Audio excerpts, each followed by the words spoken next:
Hi, இன்றைக்கி ஒரு mini vlog பார்க்கலாமா? இப்போக்குள்ள நான் மினி விலாக்ஸே போடல, ரொம்ப டேஸ் இருக்கும், இல்லை ரொம்ப இயர்ஸே இருக்கும். இதுக்கப்புறம் வந்து கண்டினியூஸாக என்னோடய டெய்லி விலாக்ஸ் ப்ளஸ் என்னோடய பிஸ்னஸை வந்து உங்கள்கிட்ட ஷேர் பண்ணலாம் அப்படின்னு சொல்லி இருக்கிறேன். இப்போ தான் ஃபஸ்ட் டைம் என்னோடய வீடியோ பார்க்குறீங்க அப்படின்னா சப்ஸ்கிரைப் பண்ணி வச்சுக்கோங்க. இன்றைக்கி வந்து ஸ்டிச்சிங்க்கு கிளாத் எடுக்க வேண்டியிருந்துச்சு. கிளாத் எடுத்துகிட்டு டேரெக்டாக வந்து நான் ஷாப் வந்துட்டேன். ஷாப்பில் வந்து இன்ஸ்டாக்கு ஷூட் எடுக்க வேண்டியது. ஸோ அதை எடுத்துகிட்டு கொஞ்சம் பசிக்க ஆரம்பிச்சிருச்சு. ஸோ அப்போ வந்து அப்பா வந்து சிக்கன் ரைஸ் வந்து வாங்கிட்டு வந்தாங்க. ஸோ அதை சாப்பிட்டுட்டு தம்பியோட ஃப்ரெண்டு வந்து கேக் கொண்டு வந்திருந்தான்.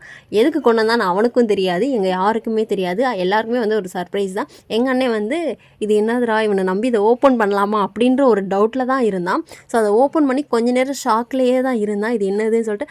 அதுக்கப்புறம் அதை நல்லா பார்த்ததுக்கப்புறம் தான் அது என்னன்னு அவனுக்கே தெரிய ஆரம்பிச்சிது. ஸோ இது யார் கொடுத்தா என்னன்னு அவன் கேட்டான். அதுக்கப்புறம் வந்து அதை பார்த்தா எனக்கு வந்து ஃபஸ்ட்டு தெரியாது, லாஸ்ட்டாக தான் தெரியும் அந்த கேக் எதுக்குன்னு சொல்லிட்டு. நான் வீடியோ ஆன் பண்ணி ஸ்டிக்கர் எடுக்கும்போது தான் அவன் வந்து கேக் கொடுக்கும்போது அதை வந்து நான் வீடியோ எடுத்திருந்தேன். ஸோ இந்த கேக்கை ஓப்பன் பண்ணுறதுக்குள்ளே இதை இங்கிட்டு இல்லைங்க அங்கிட்டு இல்லைங்கன்னு எங்கிட்ட ஒரு வழியாக இழுத்தாச்சு.